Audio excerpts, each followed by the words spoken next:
Guilty कहते हुए कि हाँ मैंने गिल्टी हूँ, मैं दोषी हूँ। He was involve. अब गांधी जी खुद बैरिस्टर थे, इंग्लैंड से बैरिस्ट्री करके आए थे, तो उनको पता था कि कानून के साथ कैसे हैंडल करना है। तो he was involve. He told the court को उन्होंने बताया कि हाँ मैं इन्वॉल्व था इन ए कन्फ्लिक्ट ऑफ ड्यूटीज़। लेकिन मेरे सामने कन्फ्लिक्ट था, ड्यूटीज़ का द्वंद्व था। क्या? On the one hand not to set a bad example as a law breaker. एक तरफ तो मैं अपने आप को लॉ ब्रेकर करके, यानी कि कानून को तोड़ने वाला होके मैं अपना एक बुरा एग्जाम्पल सेट नहीं करना चाहता था। On the other hand to render the humanitarian and national service. दूसरी तरफ मेरे पास क्या ड्यूटी थी कि मैं क्या करूं कि मुझे ह्यूमैनिटेरियन, मानवता के प्रति और अपने नेशनल सर्विस यानी कि राष्ट्र के प्रति जो सर्विस है वो मुझे करनी थी। For which he had come, जिस पर्पज़ से वो यहाँ आए थे। तो इसलिए मैंने क्या किया कि मेरे सामने 2 ड्यूटीज़ थी। 1 ड्यूटी क्या थी? एक तो लॉ को ब्रेक करना, दूसरी ड्यूटी मेरी ह्यूमैनिटी की और नेशनल सर्विस थी, जिससे मैंने पहली ड्यूटी को क्या किया, नेग्लेक्ट करके दूसरी ड्यूटी को ऑप्ट किया। He disregarded the order to leave, इसलिए उन्होंने डिसरिगार्ड किया है कि वो यहाँ से छोड़ के नहीं जाएंगे। Not for want of respect for lawful authority, केवल इसलिए नहीं कि वो एक तरीके से रिस्पेक्ट, लॉफुल जो अथॉरिटीज़ हैं उनकी रिस्पेक्ट करते हैं, उसकी कोई प्रॉब्लम नहीं है, but in obedience to the higher law of our being. लेकिन उन्होंने ओबे किसको किया? एक हायर, ऊंचे कानून को किया, जो कि कौन सा कानून? कि ह्यूमन बीइंग होने का कानून, कि वो एक ह्यूमन बीइंग है और ह्यूमन बीइंग होने के नाते ह्यूमैनिटेरियन ग्राउंड पे उन्होंने सबसे पहले उस आवाज़ को सुना, द वॉइस ऑफ कॉन्शियस, जो आत्मा की आवाज़ थी उनकी, उसको सुना। कॉन्शियस क्या होता है? सॉल, अपने अंदर की आवाज़ को, इनर वॉइस को उन्होंने सुना। He asked the penalty due, और फिर गांधी जी क्या कहते हैं कि जो मेरी पेनल्टी बनती है आप वो दीजिए मुझे, मैं रेडी हूँ उसको एक्सेप्ट करने के लिए। वेल बेटे, इस तरीके से वो अपना कोर्ट में जो है अपना पक्ष जो है रखते हैं Gandhi ji. The magistrate announced, अब मजिस्ट्रेट जो है अनाउंस करते हैं कि that he would pronounce sentence after 2 hours recess and asked Gandhi to furnish bail for those 120 minutes. अब जज साहब क्या कहते हैं कि वो सेंटेंस यानी कि जो सज़ा है उसको 2 घंटे की रेसेस यानी कि ब्रेक के बाद सुनाएंगे, और गांधी जी जो हैं जब तक अपना बेल यानी कि ज़मानत के लिए इंतज़ाम कर सकते हैं उन 120 मिनट्स के अंदर, 2 घंटे यानी कि 120 मिनट्स। गांधी जी रिफ्यूज़ड। अब गांधी जी क्या करते हैं? रिफ्यूज़, मना कर देते हैं। क्यों? अब गांधी जी को पता लग गया था कि अब ये यहाँ मजिस्ट्रेट साहब कुछ नहीं कर सकते हैं, अब उनके हाथ में कुछ है नहीं। वेल द जज रिलीज्ड हिम विदाउट बेल, जब गांधी जी ने बेल के लिए कोई अरेंजमेंट नहीं किया तो उन्होंने उसको बिना बेल के, बिना जमानत के छोड़ दिया। व्हेन द कोर्ट रिकन्वेंट, और फिर दोबारा से यानी कि 120 मिनट के बाद जो है कोर्ट जो है फिर से रिकन्वेंट होता है, शुरू होता है, बिगिन होता है। द जज सैड, जज साहब क्या कहते हैं कि he would not deliver the judgment for several days, कि अभी वो कुछ दिन जजमेंट अपना नहीं सुनाएंगे। Meanwhile he allowed Gandhi ji to remain at liberty, और उस ड्यूरिंग उन्होंने कंप्लीट लिबर्टी गांधी जी को दी कि वो जो करना चाहते हैं वो कर सकते हैं, जहाँ जाना चाहे मिल सकते हैं, यानी कि उन्होंने किसी तरीके का कोई रिस्ट्रिक्शन जो है वो गांधी जी के ऊपर नहीं थोपा। वेल, राजेंद्र प्रसाद, ब्रिज किशोर बाबू, मौलाना मजहरुल हक and several other prominent lawyers had arrived from Bihar. अब राजेंद्र प्रसाद भी जाने माने लॉयर थे, ब्रिज किशोर बाबू, मौलाना मजहरुल हक और कई और प्रोमिनेंट फेमस लॉयर्स जो हैं गांधी जी के पास वहाँ बिहार से पहुँच चुके थे। They conferred with Gandhi ji, means they talked with Gandhi ji. What would they do if he was sentence to prison. आज जो गांधी जी कहते हैं कि आप लोग क्या करते भाई यदि मुझे जेल में भेज दिया जाता है, यानी कि मुझे अभी इस ट्रायल में यदि जेल हो जाती तो आप लोग जो आए थे मेरी मदद के लिए तो आप क्या करते?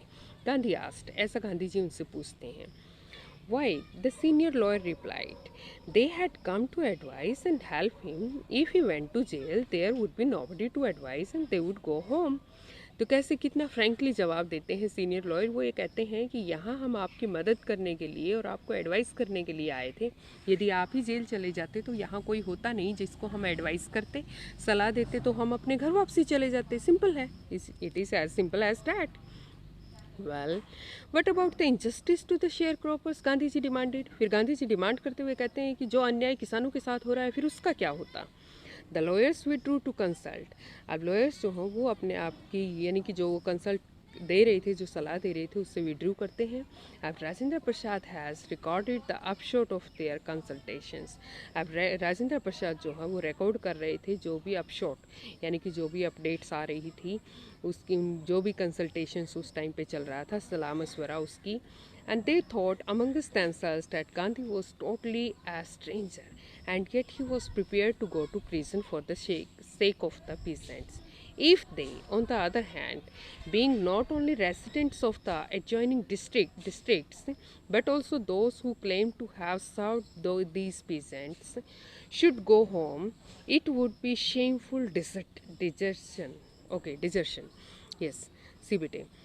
दे थॉट, अब राजेंद्र प्रसाद और वो सारे वकील जो हैं बैठ के लॉयर्स क्या सोचते हैं कि अमंगस थेमसेल्व्स अपने आप में वो बात करते हैं, कंसल्टेशंस करते हैं और कहते हैं कि गांधी जी टोटली स्ट्रेंजर हैं। उसके बावजूद भी वो रेडी थे हमारे लोगों के लिए, हमारे डिस्ट्रिक्ट के लोगों के लिए जेल में जाने के लिए वो तैयार थे, हमारे पीसेंट्स के लिए। और यदि वो ऐसा कर सकते हैं तो हम दूसरी तरफ देखें तो हम तो यहाँ के रेजिडेंट्स हैं, यहाँ के निवासी हैं, एडजॉइनिंग नियर अबाउट डिस्ट्रिक्ट के लोग हैं हम। उसके बावजूद भी हम क्या क्लेम कर रहे हैं कि हम इन पेशेंट्स को क्या नहीं करेंगे, इनकी हेल्प नहीं करते, क्या कि जबकि उन पेशेंट्स की हेल्प जो है वो की जानी चाहिए थी। और हम क्या कह रहे थे, शुड गो होम, कि हमें घर चले जाना चाहिए था। तो ये अपने आप में बहुत ही शेमफुल, बहुत ही शर्मिंदा होने वाली बात थी। यदि हम डिजर्शन यानी कि वहाँ से छोड़ के चले जाना, लीव आउट करना, यदि इस जगह से अब इस मौके पर हम जाते तो ये बहुत ही निंदनीय होता, ऐसा राजकुमार शुक्ला जी जो है फिर कहते हैं। Well, they accordingly went back to Gandhi. अब फिर वो सलाह मशवरा करके बात करके फिर गांधी जी के पास जाते हैं and told him they were ready to follow him into jail, कि हम भी तैयार हैं कि यदि कल को कोई ऑर्डर आता है जो पोस्टपोन किया गया है जेल जाने का, तो फिर क्या है कि हम सब आपके साथ जेल जाएंगे। The battle of Champaran is one, he exclaimed. अब गांधी जी एक्सक्लेम करते हुए क्या कहते हैं कि ये लड़ाई तो जीती जा चुकी है चंपारण की, यानी कि अब हम इस लड़ाई को जीत चुके हैं। जब लोग संगठित हो जाते हैं, अपने आप को ऑर्गेनाइज कर लेते हैं, तो फिर बेटे एकता में पावर होती है, यूनियन इज स्ट्रेंथ, ये कहा गया है। तो फिर किसी की नहीं चलती, फिर झुकना पड़ता है ऑफिशियल्स को, सरकार को, गवर्नमेंट को, हर किसी को झुकना पड़ता है। Then he took a piece of paper, फिर गांधी जी जो है एक पीस ऑफ पेपर लेते हैं, divided the groups into pairs, और फिर उसको ग्रुप में उसको पेयर्स में बांट देते हैं and put down the order in which each pair was to court arrest. और फिर उसमें जो कोर्ट के अरेस्ट से रिलेटेड जो भी उसमें लिखा हुआ था लेटर में, तो उसके टुकड़े बना के, पीसीस बना के रख देते हैं और सब उन पीसीस को उठा लेते हैं। वेल, सेवरल डेज लेटर, कई दिनों के बाद, Gandhi received a written communication from the magistrate informing him that the lieutenant governor of the province had ordered the case to be dropped. अब कुछ दिनों के बाद गांधी जी जो है एक कम्युनिकेशन यानी कि एक लेटर जो है ये रिसीव करते हैं मैजिस्ट्रेट की तरफ से, जिसमें लेफ्टिनेंट गवर्नर जो थे उस प्रोविंस के, उस एरिया के, उस क्षेत्र के, तो वो क्या भेजते हैं उसमें लेटर में लिख के कि उन गांधी जी के खिलाफ जो केस था उसको ड्रॉप कर दिया गया है, यानी कि अब वो केस जो गांधी जी के अगेंस्ट नहीं है, अब कोई केस गांधी जी के ऊपर नहीं चलेगा। Civil disobedience had triumphed. तो ये बेटे पहली बार था इंडियन हिस्ट्री में कि yes what happened, yes civil disobedience, civils means सविनय और डिसओबीडियंस अवज्ञा, यानी कि डिसओबे करना बात को, और वो भी बहुत ही सिविल तरीके से। सविनय अवज्ञा जिसको कहते हैं, सविनय अवज्ञा आंदोलन जो था वो पहली जीत थी उसकी, ट्रायम्फ मीन्स विक्ट्री, वो जीत चुका था। And the first time in modern India की इतिहास में ये पहली बार था। And Gandhi and the lawyers now proceeded to conduct a far-flung inquiry into the grievances of the farmers. अब गांधी जी और लॉयर्स उन्होंने प्रोसीड किया कि अब वो बहुत ही फार-फ्लंग, बहुत ही डीप डिटेल में इंक्वायरी करेंगे ग्रीवेंसेस, कंप्लेंट्स की, जो भी किसानों की जितनी भी तरह की कंप्लेंट्स हैं उनको बहुत ही अच्छे से हैंडल करके डिटेल में उसकी स्टडी करेंगे। And dispositions by about the 10,000 patients were written down. अब डिस्पोजिशंस क्या होता है, रिटन डॉक्यूमेंट्स, तो रिटन में जो रिपोर्ट्स थी वो 10,000 से भी ज़्यादा किसानों ने जो है वो लिख के दी। And notes made on other evidence, और भी उन्होंने एविडेंस जुटाए, सबूत जुटाए जिनके बेसिस के ऊपर जो है उन्होंने अपनी रिपोर्ट को तैयार किया। डॉक्यूमेंट्स वर कलेक्टेड, काफ़ी सारे डॉक्यूमेंट्स कलेक्ट किए गए। The whole area throbbed with the activity of the investigators and vehement protest of the landlords.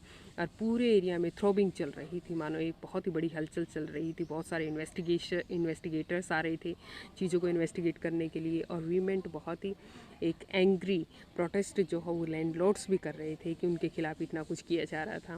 Well, in June Gandhi was summon to sir Edward Gait. अब June में गांधी जी को फिर बुलावा आता है सर एडवर्ड गेट की तरफ से। ये कौन थे? द लेफ्टिनेंट गवर्नर थे। And before he went he met he met leading associates. अब वो गांधी जी जब वहाँ जाते हैं उनसे मिलने के लिए, तो उससे पहले वो लीडिंग एसोसिएट्स से मिलते हैं and again laid details plan for civil disobedience if he should not return. तो गांधी जी पूरी प्लानिंग करके जाते हैं लॉयर्स, सभी सीनियर लॉयर्स के साथ कि आगे आप लोगों ने कैसे सिविल डिसोबीडियंस को कंटिन्यू करना है यदि मैं लौट के ना हूँ, यदि गांधी जी लौट के नहीं आते हैं तो उनको आगे क्या कार्रवाई करनी है। Well, Gandhi had 4 protracted interviews with the lieutenant governor, who as a result appointed an official commission of inquiry into the indigo sharecroppers situation।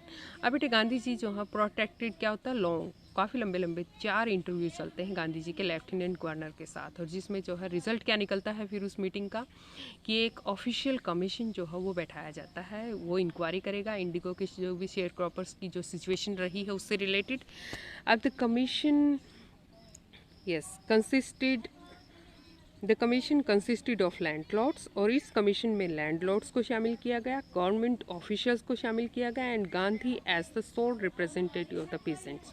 और किसानों की तरफ से केवल गांधी जी को, सोल मीन्स अलोन, अकेले गांधी जी को रिप्रेजेंट किया गया।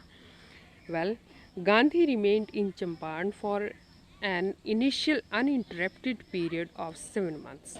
तो गांधी जी पूरे 7 months तो बेटे अनइंटरप्टेड, बिना किसी रुकावट के गांधी जी चंपारण में रुकते हैं पूरे 7 महीने। And then again for several shorter visits, उसके बाद भी कई सारी छोटी छोटी विजिट्स कुछ कुछ दिनों के लिए गांधी जी वहाँ पे करते हैं। The visit undertaken casually on the entreaty of an unlettered peasant in the expectation that it would last a few days occupied almost a year of Gandhi's life. तो देखो बच्चों कि किस तरीके से एक विज़िट जो कि बहुत ही कैजुअल नोट पे गांधी जी ने वहाँ की थी। एंट्रीटी मीन्स रिक्वेस्ट पे, एक अनलेटर मीन्स अनएजुकेटेड, एक पीजेंट एक किसान, एक अनपढ़ किसान की रिक्वेस्ट के ऊपर गांधी जी जो कैजुअली गए थे वहाँ, एक एक्सपेक्टेशन उम्मीद में गए थे कि वहाँ कुछ एक दिन लगेंगे, लेकिन गांधी जी के पूरी लाइफ का पूरा 1 साल इस इवेंट ने जो है वो ले लिया। Well, the officials inquiry assembled a crushing mountains of evidence against the big planters। तो जो ऑफिशियल इंक्वायरी थी उसने असम्बल्ड, इकट्ठा किया एक क्रशिंग माउंटेन, एक पूरा पहाड़ लग गया था एविडेंसेस का, सबूत का, जिसमें बिग प्लांटर्स, बड़े बड़े प्लांटर्स के खिलाफ थी जो। And when they so this they agreed, और जब उन्होंने देखा तो वो सहमत भी हुए कि हाँ उन्होंने इंजस्टिस किया है, कैसे कैसे किया है हर बात को लेके, इन प्रिंसिपल सैद्धांतिक तौर पर, and to make refunds to the peasants. और फिर बाद में जो है वो इस बात पे सहमत हो जाते हैं कि वो किसानों को रिफंड करेंगे। But how much must we pay, they asked Gandhi. अब वो गांधी जी से पूछते हैं, देखिए 100% उन्होंने लिया है, 15% पार्ट का उनकी ज़मीन का कंपनसेशन, और उसके बावजूद कह रहे हैं कि हमें कितने % देना पड़ेगा। बेटे see the meanness of their, उनकी घटियापन को देखिए, फिर ये कहते हैं कितने % हमें देना पड़ेगा। They thought he would demanded repayment in the full of the money which they had illegally and deceitfully extorted from the sharecroppers। अब ये जो भी वहाँ यस ओके यस बेटे, हाँ, ये जो भी बेटे लैंडलॉर्ड्स थे वो क्या सोच रहे थे कि गांधी जी डिमांड करेंगे कि पूरी मनी जो इलीगली, एक तरीके से अवैधानिक तरीके से जो है, जो उन्होंने और डिसीटफुली यानी कि धोखा देके जो किसानों से एक्सप्लॉइट करके लूटी हुई थी, वो सारा पैसा गांधी जी कहेंगे कि शेयर क्रॉपर्स को वापस से लौटा दो। ही आस्क्ड ओनली 50%, लेकिन गांधी जी ने तो कहा कि केवल 50% ही लौटा दो। And there he seemed adamant, और इस बात पे गांधी जी एडामेंट नज़र आ रहे थे, बहुत जिद कर रहे थे कि 50% लौटाया जाए। Writes Reverend J.Z. Hose, a British missionary in Japan, who observed the entire episode at close range। अब एक ये यस जे जे जेड होस थे, कोई ब्रिटिश मिशनरी थे जिन्होंने चंपारण के एपिसोड को बहुत ही करीब से देखा था। वो ऐसा लिखते हैं इस एपिसोड के बारे में, जिन्होंने बहुत बारीकी से देखा था इस एपिसोड को। तो कहते गांधी जी ने केवल 50% की डिमांड की, unthinking probably that he would not give way. The representative of the planters offer to refund the extent of 25% and to his amazement mister Gandhi took him at his word. तो देखिए, अब ये सोच रहे थे वो लैंडलॉर्ड्स कि अब गांधी जी जो हैं किसी भी तरीके से इस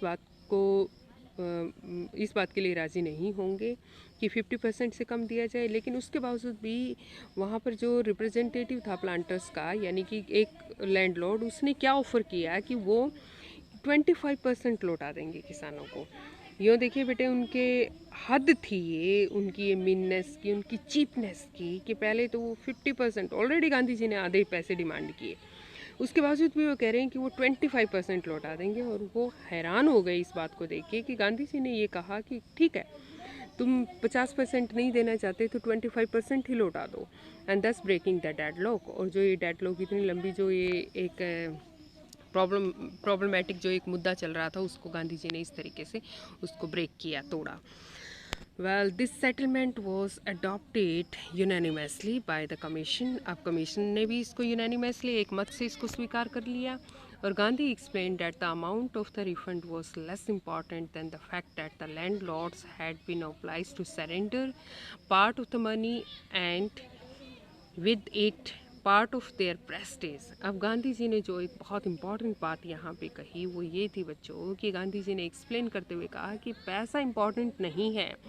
पैसा तो यदि ये मोमेंट चलता नहीं तो वो 25% भी नहीं मिलना था लोगों को। लेकिन सबसे इम्पॉर्टेंट फैक्ट जो है वो क्या था, कि लैंडलॉर्ड्स जो हैं वो ओबलाइज हो गए हैं, वो रेडी हो गए हैं कि वो अपने पैसे को सरेंडर करेंगे। उनकी आदत सालों से लूटने की, घुसोटने की बनी हुई थी, उन्होंने देना तो सीखा ही नहीं था।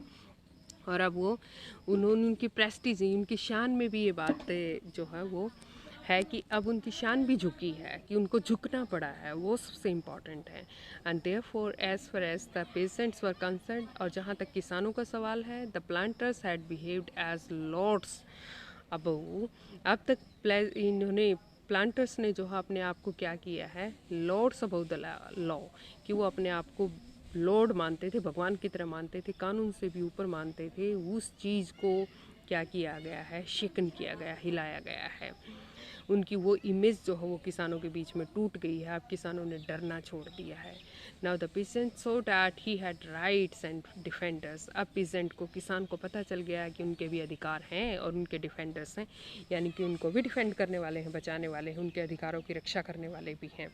ही लर्न करेज। अब किसान ने क्या करेज, साहस सीख लिया है। सबसे इम्पॉर्टेंट चीज़ ये है, जब इंसान अपने हक के लिए लड़ना सीख जाता है तो वो किसी से भी लड़ के अपने हक को ले लेता है। अब आगे उनको एक्सप्लॉइट नहीं किया जाएगा। Events justified Gandhi's position. अब जो बाद में जो घटनाएं हुई उसने जस्टिफाई भी कर दिया इस बात को कि गांधी जी जो हैं, जो उन्होंने कहा, जो पोजीशन उन्होंने रखी थी वो बिल्कुल सही थी। With in a few years the British planters abandon there state. कुछ एक सालों में ही ब्रिटिश जो प्लांटर्स थे उन्होंने अबंडन कर दिया किसको, स्टेट्स को। And when yes which reverted to the peasants, जो किसानों के पास आ गई उनकी ज़मीनें। And indigo sharecropping disappeared, और इंडिगो की ये जो शेयर क्रॉपिंग थी वो अपने वहाँ से विलुप्त हो गई। Gandhi never contented himself with large political और इकोनॉमिक सॉल्यूशंस। एक और इम्पॉर्टेंट पॉइंट बेटे गांधी जी की लाइफ के बारे में, वो ये कि गांधी जी जो है कभी भी संतुष्ट नहीं होते थे। एक बहुत बड़ा पॉलिटिकल डिसीजन या इकोनॉमिक सॉल्यूशन यदि वो कर लेते थे, यानी कि उन्होंने, ये पॉलिटिकल जीत थी उनकी, और इकोनॉमिक फ्रंट पे भी एक अच्छा सोल्यूशन उन्होंने निकाला था। लेकिन इस बात से, इतने से ही वो कभी संतुष्ट नहीं होते थे, बल्कि इसके आगे जाके ही वो देखते हैं the cultural and social backwardness in the Champaran village. तो बेटे इस चंपारण विलेज में सांस्कृतिक तौर पे, कल्चरली और सोशली जितनी बैकवर्डनेस फैली हुई थी, उस चीज़ को देखते हैं and wanted to do something about it immediately. और इसके बारे में भी वो तुरंत कुछ करना चाहते थे। He appealed for teachers Mahadev Desai, Narhari Parikh. Sorry, he wanted to, yes sorry बेटे, ही अपील्ड, उन्होंने अपील किया for the man, yes for the teachers के लिए, जिसमें महादेव देसाई और Narhari Parikh, two young man who had just joined Gandhi as disciples. अब गांधी जी के साथ इन्होंने एज ए डिसाइपल अभी भी ज्वाइन किया था, महादेव देसाई जी ने और ये नारहरि पारिक जी, और देयर वाइफ्स, इन्होंने अपनी वाइफ्स के साथ, अपनी पत्नियों के साथ, वॉलंटियर्ड फॉर द वर्क, इन्होंने वॉलंटियर यानी कि इन्होंने खुद एक्सेप्ट किया कि ये बिना पे के क्या करेंगे, हेल्प करेंगे गांधी जी के। वॉलंटियर क्या होता है, जो फ्री में सेवा देते हैं बेटे। Several more came from Bombay, काफ़ी सारे और लोग आए पूना से, बॉम्बे से आए, पूना से आए, and other distant parts of the land, और भी काफ़ी सारे हिस्सों से आए इंडिया के। And Devdas, Gandhi's youngest son, Gandhi ji के जो छोटे बेटे थे देवदास, वो भी अराइव्ड फ्रॉम द आश्रम, वो भी आश्रम से पहुँचे। And so did Mrs Gandhi भी वहाँ पे आई। And primary schools were opened in 6 villages, 6 स्कूलों में 6 गाँव में प्राइमरी स्कूल्स जो हैं वो खोले गए। एंड कस्तूरबा,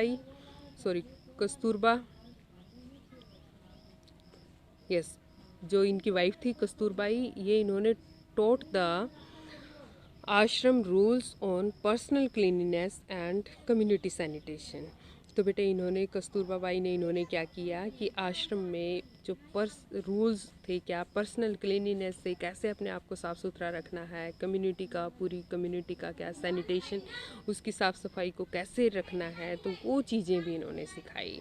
तो बेटे ये सबसे इम्पॉर्टेंट चीज़ है कि जब तक रहन सहन जो है वो साफ़ सुथरा नहीं होता, तब तक जो है प्रोग्रेस नहीं होती। अब देखिए आप, नरेंद्र मोदी जी भी गांधी जी के इन्हीं आइडियल्स को फॉलो करते हुए क्या कर रहे हैं, स्वच्छ इंडिया, स्वच्छ भारत को जो है ये कैंपेन उन्होंने छेड़ा हुआ है। Well, health conditions were miserable, health conditions जो है लोगों की वहाँ बहुत ही पुअर थी। Gandhi got a doctor to volunteer his services for 6 months. अब गांधी जी को एक डॉक्टर भी मिल जाते हैं जो वॉलंटियरली अपनी सर्विसेज जो है 6 मंथ्स के लिए देते हैं। 3 मेडिसिन्स वर अवेलेबल, 3 मेडिसिन्स वहाँ पे अवेलेबल थी, कैस्टर ऑयल, अरंडी का तेल जिसको कहते हैं, कुनीन, एंड सल्फर ऑनिटमेंट, एक सल्फर की ऑनिटमेंट थी यानी कि थोड़ी सी दवाई टाइप में, मलहम जिसको कहते हैं उस टाइप में। Anybody who showed a coated tongue was given a dose of castor oil. अब जिनकी टंग जो है कॉइटेड यानी कि बहुत गंदी हो चुकी थी, अब टंग क्लीनर वो लोग यूज़ नहीं करते थे, साफ़ नहीं होती थी, तो उनको क्या डोज दी गई, कैस्टर ऑयल की। Anybody with malaria fever received quinine plus से कैस्टर ऑयल। अब जिनको मलेरिया था उनको क्या दिया गया, कुनीन की टैबलेट, साथ में कैस्टर ऑयल दिया गया। Anybody with skin eruptions received ointment plus castor oil. अब जिनको स्किन की प्रॉब्लम्स थी, इरप्शंस था, ये रैशेस वगैरह हो जाते थे, कुछ प्रॉब्लम्स थी, तो उनको बेटे ऑनिटमेंट जो है उसके साथ क्या, कैस्टर ऑयल जो है वो दिया गया। Gandhi notice the filthy state of women's cloth. अब गांधी जी जो है उन्होंने नोटिस किया कि कैसे औरतें कितने गंदे कपड़ों में थी, बिल्कुल बहुत ही डर्टी थे। ही आस्क्ड कस्तूरबा बाई, उन्होंने कस्तूरबा जी से पूछा कि to talk to them about it, कि वो इन औरतों से इनके बारे में बात करें। And one women to Kasturbai into her hut and said, वो तो इनमें से एक वुमेन जो है वो कस्तूरबा जी को अंदर लेके जाती है अपनी हट में, और क्या कहती है, look there is no box और कबर्ड हियर फॉर क्लॉथ्स। देखिए हमारे घर में कोई बॉक्स नहीं है, ना कोई कबर्ड है, अलमीरा है। The sari I am wearing is the only one I have, जो साड़ी मैंने पहनी हुई है साड़ी वो केवल एक ही है जो मेरे पास है, इकलौती साड़ी है।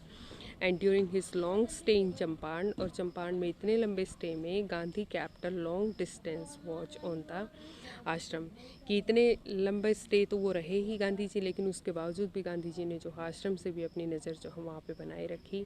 ही sent regular instructions by mail, mail के थ्रू वो रेगुलर इंस्ट्रक्शंस भेजते रहते।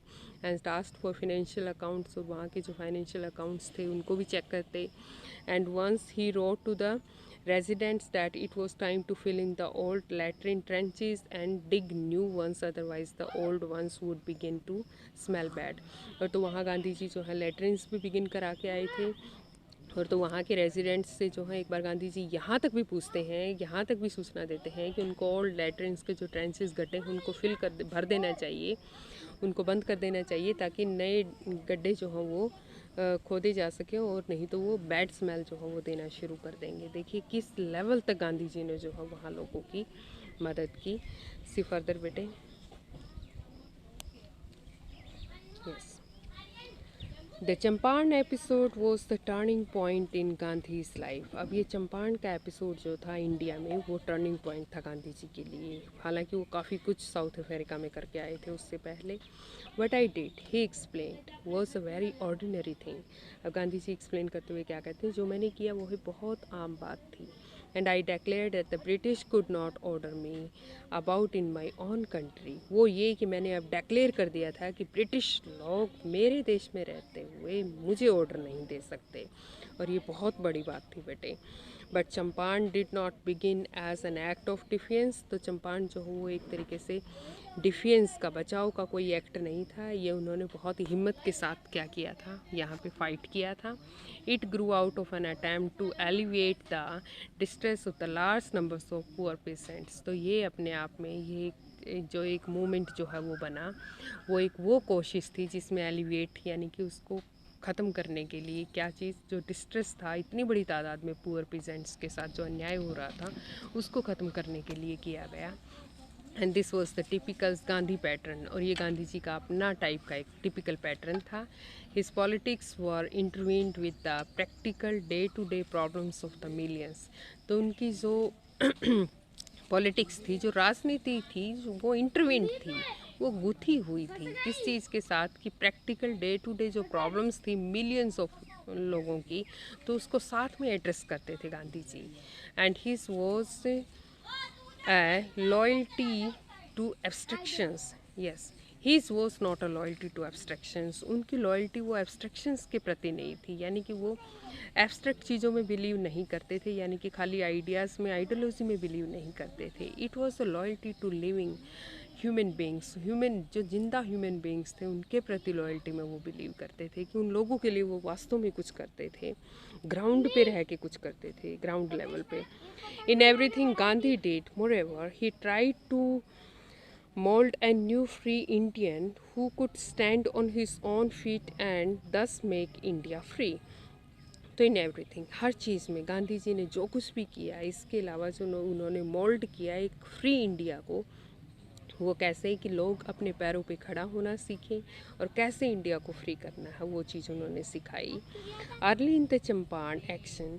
अब जो चंपारण का जो बिगिनिंग का जो अर्ली, उससे पहले जो चंपारण एक्शन था, Charles Freer Andrews the English pacifist who had become a devoted follower of the Mahatma came to bid Gandhi farewell before going on a tour of duty to the Fiji Islands।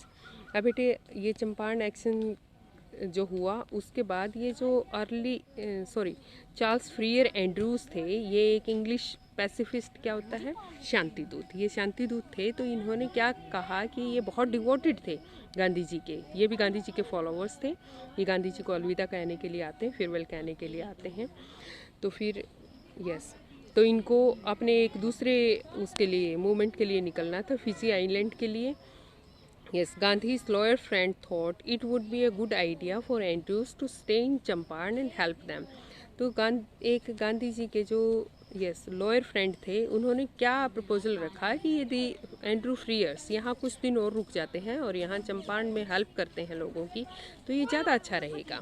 Andrew was willing if Gandhi agreed. अब देखिए, हालांकि Andrews ने अपना proposal जो है already बना लिया था, अपना प्लान जो हो वो ऑलरेडी बना चुके थे फिजी आइलैंड्स के लिए, लेकिन उन्होंने कहा यदि गांधी जी सहमत होते हैं तो वो रेडी हैं, वो रुकेंगे यहाँ पे, हेल्प करेंगे चंपारण के लोगों की। But Gandhi was vehemently opposed. लेकिन गांधी जी जो है उन्होंने बहुत ही वीमेंटली, गुस्से से, एंगर से अपोज किया इस बात को। ही सेड, गांधी जी कहते हैं, you think that in this unequal fight it would be helpful if we have an English man on our side. तो आप लोगों को, सभी लॉयर्स को डांट मारते हुए क्या कहते हैं गांधी जी कि आप लोगों को क्या लगता है कि ये अनइक्वल फाइट है, यानी कि हम अब ब्रिटिश लोगों के साथ जो है इक्वल लेवल पे नहीं खड़े हैं, और आप लोगों को क्या लगता है कि एक इंग्लिशमैन ही हमारी मदद करेगा, हमारी साइड में खड़े होकर, तो ही हम इस लड़ाई को जीत पाएंगे। No, this shows the weakness on of our heart, ये हमारे दिलों की कमजोरियों को दिखाता है। And the cause is just and you must rely upon your self to win the battle. आपका जो कॉज है वो बिल्कुल सही है, जिस कारण के लिए हम अब खड़े हुए हैं, हमें आज़ादी चाहिए, वो बिल्कुल जस्ट है हमारी मांग। तो हमें अपने आप इस लड़ाई को लड़ना होगा, हमें खुद के ऊपर रिलाई भरोसा करना पड़ेगा। And you should not seek a prop in mister Andrews because he happens to be an English man. तो हमें मिस्टर एंड्रूज में जो है आशा की, उम्मीद की किरण जो है वो नहीं देखनी चाहिए। वैसे भी वो क्या है, एक इंग्लिश मैन है। And he had read our minds correctly, Rajendra Prasad comments. Rajendra Prasad ji comment करते हैं कि गांधी जी ने हमारे माइंड को अच्छे से पढ़ लिया था। And he had no reply and we had no reply, और हमारे पास कोई जवाब भी नहीं था। Gandhi in this way taught us a lesson in self reliance. तो गांधी जी ने इस तरीके से हमें आत्मनिर्भरता का भी जो है एक लेसन सिखाया। And self reliance, Indian independence and help to sharecroppers were all bound together. तो ये जो सेल्फ रिलायंस था, आत्मनिर्भरता था, निर्भरता की बात थी, और इंडियन इंडिपेंडेंस, इंडिया की आज़ादी की बात थी। तो वो सब, और जिस तरीके से उन्होंने शेयर क्रॉपर्स को हेल्प किया, ये सब ऑल बाउंड टुगेदर, आपस में जुड़े हुए थे, गुथे हुए थे। वेल बेटे, आप आज भी देख रहे हैं कि आज भी फिर से इंडिया जो है उसी मुहिम पे है कि हमें सेल्फ रिलायंट होने की ज़रूरत है। और नरेंद्र मोदी जी ने भी, आपने देखा है अभी कुछ समय पहले ही, 10-15 दिन पहले ही ये घोषणा की है कि इंडिया को जो है क्या बनाना है, एक सेल्फ रिलायंट कंट्री बनाना है। और आप बच्चों ने भी इसी दिशा में सोचना है और हमारे देश को सशक्त बनाना है और अपनी भागीदारी, अपने रोल को अच्छे से निभाना है बेटे। और here our lesson ends. Hopefully आप लोगों ने काफ़ी कुछ सीखा होगा यहाँ इस लेसन से। और बेटे स्टडी करते रहिए। Okay, have a nice time guys.